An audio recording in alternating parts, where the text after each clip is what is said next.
종교개혁 500주년 기념 서울선호의 노연수련회 열흘간 잘 다녀왔습니다.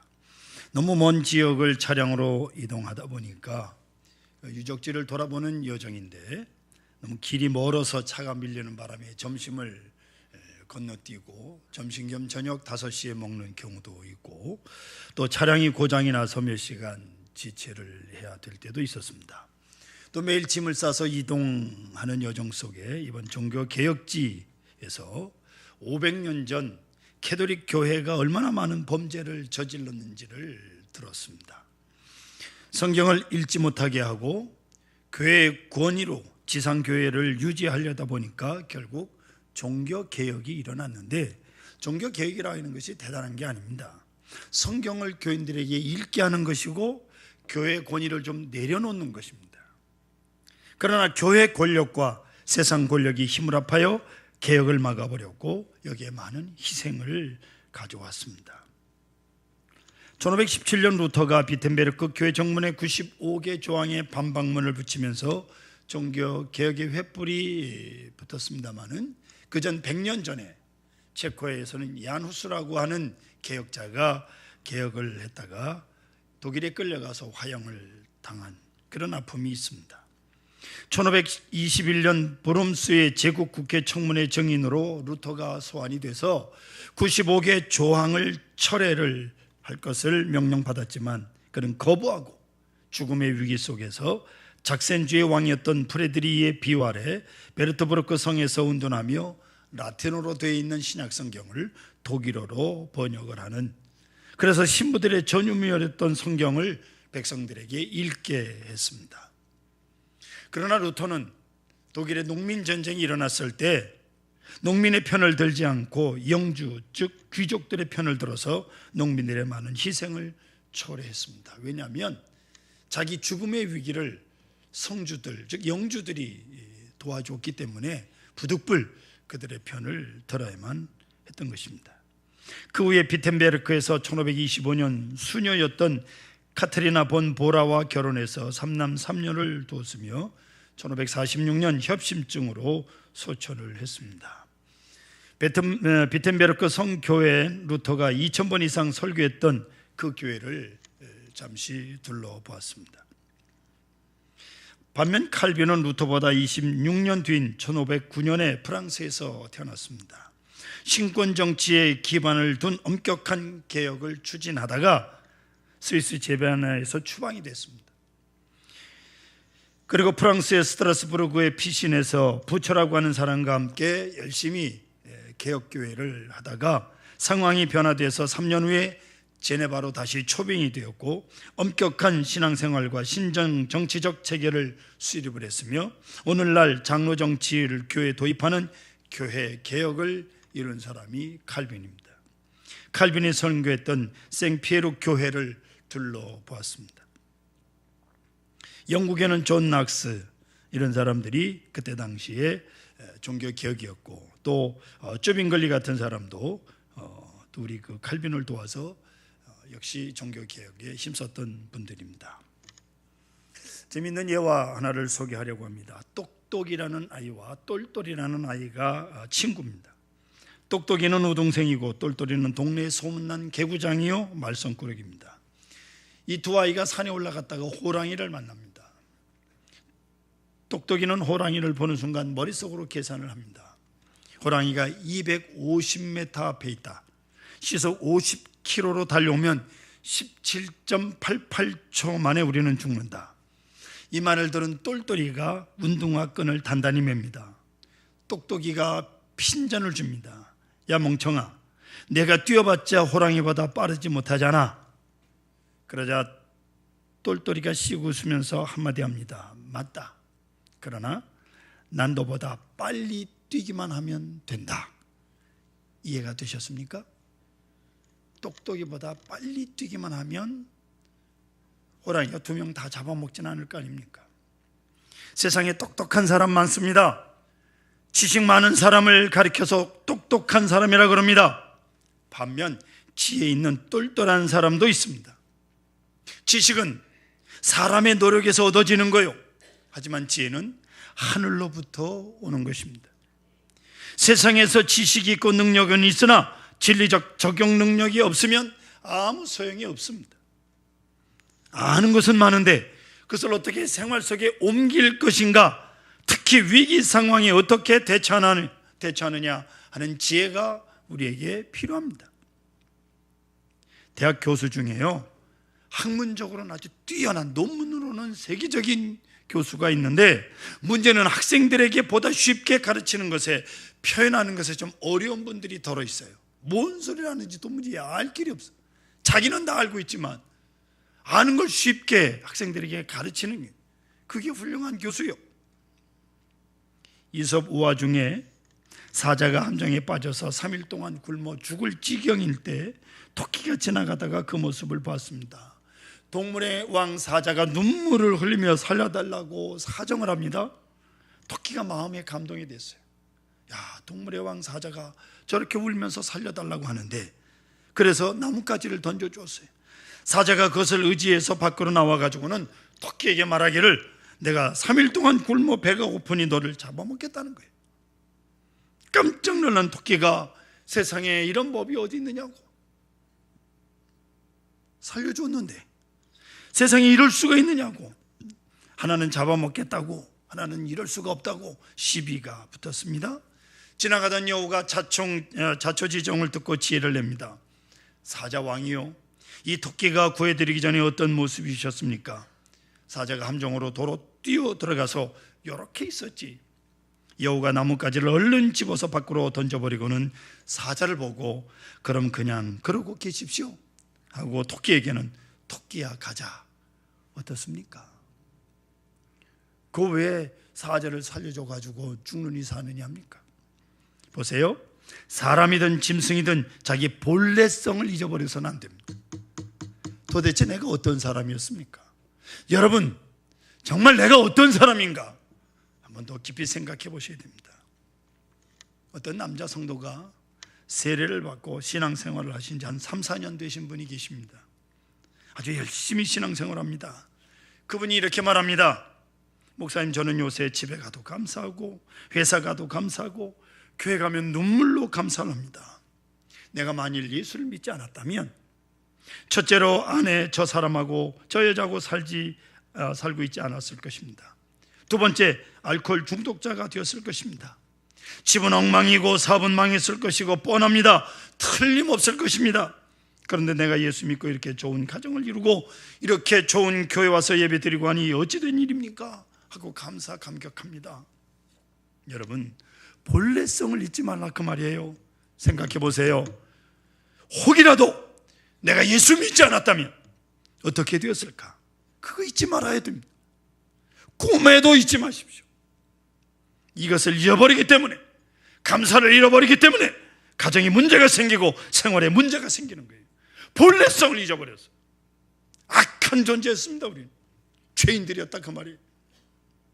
사도 바울은 오늘 본문에서 교회론에 대해서 말씀합니다. 교회란 뭡니까? 부르심을 받은 무리가 교회예요. 원천적으로 우리 부르심을 받았다고 사도 바울은 말합니다. 죄악에서 부르심을 받았습니다. 허물과 죄로 죽었던 자를 구원하여 하나님의 자녀로 삼으셨습니다. 할렐루야. 이 부르심은 우리의 과거의 모든 것을 완전히 부정한다는 의미를 가지고 있습니다. 과거를 묻지 않습니다. 그래서 하나님의 자녀로 삼으셨습니다. 거룩한 부르심이에요. 그렇기 때문에 그 부르심에 합당하게 행하라고 말씀하고 있습니다.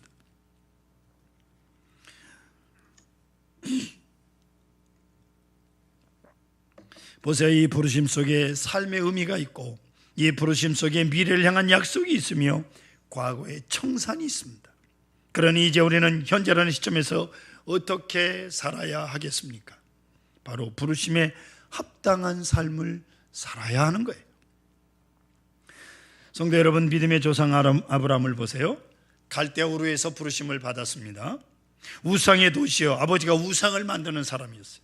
그것을 만들어 장사해서 집안을 생활했어요. 여러분, 아버지의 영향력이라고 하는 것은 옛날이나 지금이나 같습니다. 만약 우리 한국의 아버지가 불교 집안에서 자랐다, 그럼 그 자녀들 역시 어려서 보고 배운 것이 불교이기 때문에 자연적으로 가까워져요. 그냥 어려서부터 그냥 그렇게 따라서 하는 거예요. 그런 집에 한 사람을 하나님이 부르셨어요. 그리고 명령하시기를 내 고향과 친척을 떠나라고 말씀합니다. 두 가지, 과거로부터 떠나라는, 그리고 내가 지시할 땅으로 가라는 거예요. 첫째는 떠나라는 거예요. 두 번째는 가라는 겁니다. 이 부르심에 아브라함은 갈 바를 알지 못하고 떠납니다. 약속의 땅을 지향합니다. 오직 믿음으로. 오직 믿음으로. 장로교 창시자 칼빈 5대 강령이 있습니다. 오직 성령, 오직 믿음, 오직 은혜, 오직 그리스도, 오직 하나님께 영광. 이것이 5대 강령이. 이제 아브라함이 오직 믿음으로 살아가면서 하나님의 명령을 따라서 갈대우르를 떠났습니다. 그런데 종종 휘청거립니다. 하나님의 약속을 믿고 살면서도 많은 실수를 합니다. 이렇게 넘어지고 저렇게 쓰러지기도 합니다. 그러나 하나님은 그 약속을 지키십니다. 부르심에 합당하게 살아가도록 하나님께서 아브라함을 지켜주십니다. 그래서 그는 믿음의 조상이 됩니다. 그런가 하면 이제 이스라엘 백성들 보십시오. 애굽에서 부르심을 받았어요. 430년 동안 노예 생활을 하던 이스라엘 백성들입니다. 여러분, 이 말을 잘 들으셔야 돼요. 430년 동안 노예 생활을 했다. 이것은 이스라엘 전 인구가 노예 생활 중에 태어났다 하는 뜻입니다. 430년 동안 애굽에 산 사람이 없어요. 부모의 부모가, 그 위에 부모가 노예 생활 속에서 태어나서 노예로 살다가 노예로 죽었어요. 그리고 노예로 죽어갈 사람들이에요. 이 사람들을 하나님께서 불러내신 거예요. 즉 노예들을 부르신 겁니다. 홍해를 통해서 가나안 땅으로 인도하셨습니다. 이제는 선민이 됐습니다. 분명 어떻게 살아야 되는지를 아는 백성들이에요. 부르심에 합당하게 살아야 되는데 그들이 믿음으로 살지 못합니다. 많은 이스라엘 사람들이 종종 하나님을 원망했어요. 말하자면 여러분, 노예로 살다가 죽을 팔자들 아닙니까? 그런데 자유 몸이 됐어요. 그러면 광야에서 죽는다고 해도 행복한 일이 아닙니까? 노예로 죽는 것보다는 그래도 자유인으로 살다가 죽는 것, 죽어도 만족한 일이 아니겠습니까? 그런데 그렇게 생각하지 못하고 조금 어렵다고 해서 애굽으로 돌아가자고 하며 모세를 죽이겠다고. 결국 하나님께서 크게 책망하셔서 광야에서 많은 사람이 죽었어요. 이스라엘 백성들이 죽은 죄목이 뭔지 아십니까? 딱 하나입니다. 원망죄예요. 원망죄 때문에 다 죽었어요. 사랑하는 성도 여러분, 어떤 일이 있어도 원망하지 맙시다. 왜요? 현실 속에서 하나님의 부르심이 있었기 때문입니다. 시편 37편, 오늘 우리 성식 교독에도 분명히 나와 있습니다. 악을 행하는 자들 때문에 불평하지 말며 불의를 행하는 자들 시기하지 말라. 불평하지 말라. 불평이 원망이죠. 예수 믿는 사람들 입에서 불평과 불만이 나오는 순간 그건 죽는 일이에요. 과거에 부르셨고 지금 내가 사는 생활도 부르심의 생활이기 때문에, 이 거룩한 부름의 생활이기 때문에 절대로 원망하거나 불평해서는 안 됩니다. 현실을 원망하지 마세요. 어떤 95세 된 노인, 장수의 비결을 아나운서가 물었어요. 이 어른 딱 한마디 하십니다. 건강 비결이 단순해요. 마누라 속썩이지 마라, 그래야 오래 살아. 의미심장한 말이 옳시다. 알아들으셨습니까? 내 아내가 잘났든 못났든 하나님께서 내게 주신 사람이에요. 남편 마음에 들든 안 들든 모든 현실 이대로가 하나님께서 내게 주신 거예요. 부르심의 생활인 것입니다. 여러분, 이 부르심의 생활에 대해서 학술적인 표현을 하자면 effective calling입니다. 이 효과적인 부르심 혹은 유효한 부르심이에요. 그러므로 원망하지 말아야 돼요. 현재 나의 모습은 하나님께서 효과적으로 부르신 겁니다. 어떤 경우에도 원망하지 마세요. 원망하는 것은 부르심에 합당한 것이 아닙니다. 하나님께서 모세를 부르셨습니다. 모세는 애굽에서 사람을 죽이고 광야로 도망한 도망자의 생활을 40년간 한 사람이, 나이 80세입니다. 별로 쓸모있다고 생각되지 않습니다. 그런데 하나님께서 이런 노인을 부르셨어요. 이스라엘을 구원하라고요. 이 부르심에 부름을 받고 응답해서 이스라엘 백성들을 구원하는 대역사를 80세 된 모세가 이룹니다. 부르심에 합당하라는 말을, 그 말에 소임을 다하는 거예요. 그런가 하면 베드로를 부르시고 세리마태를 부르시고 많은 주의 종도를 부르셨습니다. 기독교를 핍박하고 있던 사울을 다메섹 도상에서 하나님께서 강제로 부르셨습니다. 그래서 사도 바울이 되게 했고, 바울은 그 부르심에 응답하여 합당하게 한평생을 살아갑니다. 사랑하는 성도 여러분, 어찌 아브라함, 모세, 베드로, 바울 혹은 모든 선지자들 뿐이겠습니까? 여러분 한 사람 한 사람을 하나님께서 부르셨습니다. 이 사실을 잊지 마십시오. 허물과 죄로 죽었던 우리를 부르셔서 하나님의 자녀로 삼으시고 또 미래를 약속해 주셨습니다. 의롭다 하시고 십자가로 값을 지불하시고 거룩하게 하시고 오늘에 이르게 하신 겁니다. 이 부르심 속에 내 현재가 있고 또 미래가 있는 거예요. 그런 거로 부르심에 합당하게 생활을 하여야 합니다. 부르심을 받았으면 이제 과거는 깨끗하게 청산되어야 하는 겁니다. 어떤 모습이든 간에 과거를 묻지 마십시오. 잘나도 못나도 의인이든 죄인이든 간에 과거에 속한 옛사람 모습을 깨끗이 잊어버려야 합니다. 그래야 부르심에 합당한 생을 살 수 있는 것입니다. 부르심에 합당하게 생활한다는 거 간단합니다. 감사하는 마음이요, 감격하는 마음이요, 부르심의 뜻을 이해하는 겁니다. 왜 나를 부르셨는가? 나를 어디로 부르셨으며 나에게 무엇을 하라고 하시는 것인가? 그것을 똑바로 알아야 돼요. 절대로 잊어서는 안 됩니다. 그리고 이 주어진 신분을 소중히 여기시기를 바랍니다. 부르심 속에 감춰진 약속된 미래를 항상 생각하며 살아야 돼요. 2절 보십시오. 모든 겸손과 온유로 하고 오래 참음으로 사랑 가운데서 서로 용납하고라고 말씀하고 있습니다. 결코 교만할 수가 없어요. 온유해야 됩니다. 오직 사랑입니다. 이것은 당연한 일이 아니겠습니까? 오래된 책 중에 화성에서 온 남자, 금성에서 온 여자라고 하는 재밌는 책이 있습니다. 존 그레이라고 하는 사람이 30년간 인간관계를 연구하고 상담하고 그리고 간증 삼아 쓴 재미있는 책이, 거기 이런 내용이 있습니다. 사람들이 한눈에 반해서 결혼을 합니다. 그야말로 휠이 꽂힌다고 그래요. 뿅 가는 겁니다. 근데 그렇게 결혼해 놓고는 하나가 되지를 않아요. 도무지. 휠이 꽂혀서 결혼했으면 하나가 돼야 되는데, 예? 하나가 안 돼놓고 언제나 상대방 보고 나를 따르라는 거예요. 자 보세요. 남자가 여자 보고 남자 되라고 하면 되겠습니까? 또 여자가 남자 보고 여자 되라고 하면 되겠느냐 그 말이에요. 여자는 여자요 남자는 남자인데 그걸 인정하지 않으니 하나가 안 되는 거예요. 어떻게 나를 따르라고 그래요? 그러면 어떻게 해야 되느냐? 결론은 간단합니다.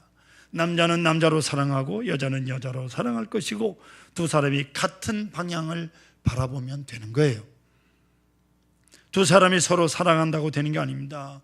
아무리 10번, 100번, 1000번 I love you, you love me 해봐야 하루 종일 해도 소용이 없어요.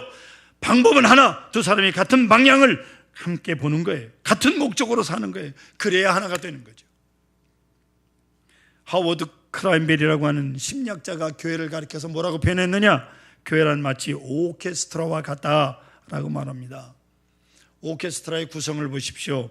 관악기, 현악기, 타악기, 목관악기 등등 여러 가지 악기가 있어요. 수십 개의 악기가 저마다 다른 소리를 냅니다. 그러나 한 가지 분명합니다. 다 악보에 충실해야 돼요. 예. 저마다 소리를 내는 것 같지만 악보대로 소리를 내야 되고 그리고 다 같이 지휘자를 봐야 됩니다. 이것을 알아야 됩니다. 연주할 때 지휘자는 절대 군주예요. 이를테면 나팔을 부는 사람이 아무리 저 잘 부른다고 해도 지휘자가 내라는 만큼 소리를 내야지 잘한다고 크게 소리 내면 퇴출당하는 거예요. 아웃이야. 왜요? 혼자는 잘하는지 모르지만 연합하는 일에는 잘 안 되니까 너는 혼자 가서 하라고. 네? 여러 사람이 여러 소리를 낼지라도 오로지 지휘자를 따라야 하는 거예요. 그래야 하나의 작품이 이루어지는 겁니다. 우리 찬양대 중에 지휘자 안 보고 악보만 보고 하는 아주 탁월한 사람들이 들어있어요. 찬양할 때 지휘자를 보는 거예요. 악보를 보는 게 아니고 다 외워야. 지휘자는 다 외워서 하잖아요. 교회도 그렇다 그 말이에요. 개별적으로 잘난 사람 때문에 교회가 항상 말썽이야. 하지만 교회는 그 필요 없습니다. 오케스트라가 돼야 돼. 화음이 이루어져야 돼. 하나가 돼야 되고 작품이 돼야 되는. 오늘 본문에 말씀합니다. 믿음도 하나요, 세례도 하나요, 하나님도 한 분이라고. 본래도 하나요, 미래도 하나인 것입니다. 우리나라 세계관 속에 참 고질적인 병이 하나 있습니다. 공자가 죽어야 되는 것 중에 하나가 뭐냐? 반상계급주의라고 하는 거예요. 양반 상놈 그런 거 말입니다. 그래서 알게 모르게 전부가 나는 양반이다 그럽니다. 그리고 너는 상민이다. 뭐 어떻게 자기만 양반이요? 무슨 뜻입니까?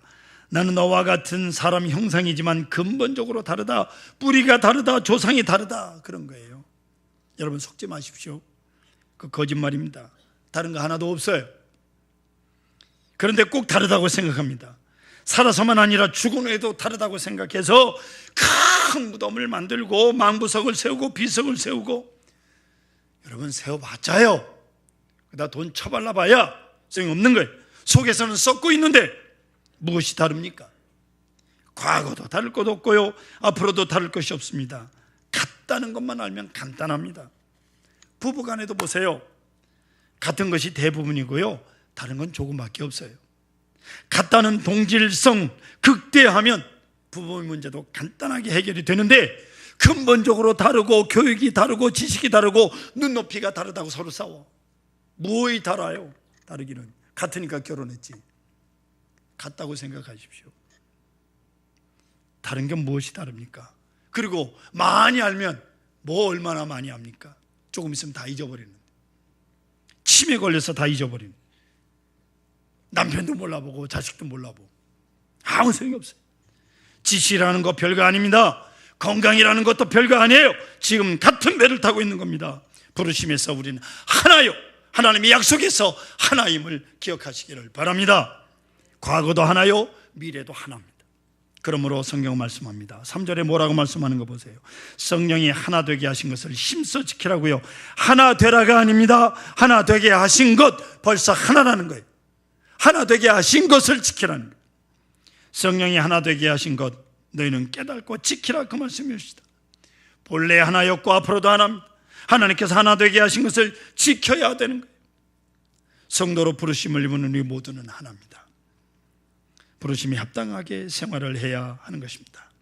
사랑하는 성도 여러분, 우리로 하여금 교회의 일원이 되게 하시고 한 식구가 되게 하시고 한 교회를 섬기며 살게 하시고 부름받은 사람으로 부르심을 받은 운명의 길을, 그 믿음의 길을 걷게 하심에 감사하시면서 하나님의 은총을 충만하게 누리시기를 주의 이름으로 축원합니다.